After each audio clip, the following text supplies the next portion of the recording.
आज हामी नागाल्यान्डको घाँसपानी बजार एक्सप्लोर गर्न जाँदैछौँ, जहाँ चाहिँ साप्ताहिक रूपमा हाट लाग्ने गर्छ र त्यो हाट कस्तो रहेछ र त्यहाँ के पाइने रहेछ त्यो एक्सप्लोर हामी यो भिडियो मार्फत गर्दैछौँ। हामी हाट पुगिसक्यौँ। एकदमै सुन्दर बाटोको बिचबाट चाहिँ हामी हाट पुग्दो रहेछौँ। घाँसपानी बजारकै बिचमा यो हाट लाग्दो रहेछ, जहाँ चाहिँ सबै कुरा पाइँदो रहेछ।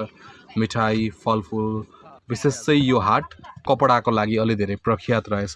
यहाँ चाहिँ कपडाहरू एकदम थरीथरीका 10-20 रुपियाँमै कपडाहरू पाइँदो रहेछ। अनि यो बिचमा हामीले चाउमिन र यो अन्डा, छोला र रोलको स्टल देख्यौँ, जसले हाम्रो मन नै लोभायो। हेर्दा एकदमै धेरै राम्रो देखिन्थ्यो, खाउँ खाउँ लाग्दो बनाएर राख्नु भएको रहेछ।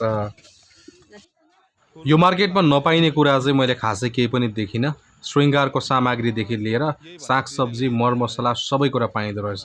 यो चाहिँ माछालाई टक्क सुकाएर माछाको सुकुटी होला बनाएर राखिएको रहेछ, एकदमै राम्रो। अनि यो फुलको बजार, अनि यो चाहिँ नागाल्यान्डमा पाइने विशेष खोर्सानी रहेछ।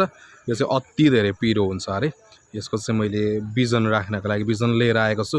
अनि यो सेलरोटी देख्दा चाहिँ नेपालकै याद आयो। टक्क बाटोघाटो एकदमै राम्रो, अनि हेर्दाखेरि पनि खाउँ खाउँ लाग्दो तरिकाले सामग्रीहरू चट्टसँगले राखिएको। अनि अब चाहिँ हामी यो कपडा पसलतिर लाग्दैछौँ। यो मार्केट चाहिँ बब्बालै लाग्यो। हुन चाहिँ अब यहाँ छान्न सक्नेलाई चाहिँ एकदमै धेरै लुगाहरू सस्तोमा पाइने रहेछ, तर हामी चाहिँ अक्क बक्क पऱ्यौँ, हेऱ्यौँ, फर्क्यौँ। तर यसो दाम सुन्दा बुझ्दाखेरि 20 रुपियाँ 30 रुपियाँ भारूमै दामी दामी कपडाहरू थ्रिफ्टमा पाइँदो रहेछ। मैले चाहिँ यो खालको मार्केट अहिलेसम्म एक्सप्लोर नगरेको भएर एकदमै अचम्मै लाग्यो। तर सबै कुराहरू मान्छेको यस्तो धेरै भिड, यति धेरै किनिरहनु भएको थियो। 20 रुपियाँ 30 रुपियाँमा दामी जिन्सको प्यान्टहरू, भेस्टहरू, सबै सामग्रीहरू पाइँदो रहेछ। नागाल्यान्डको यो थ्रिफ्ट मार्केट चाहिँ एकपटक तपाईँले भिजिट गर्नुहोला।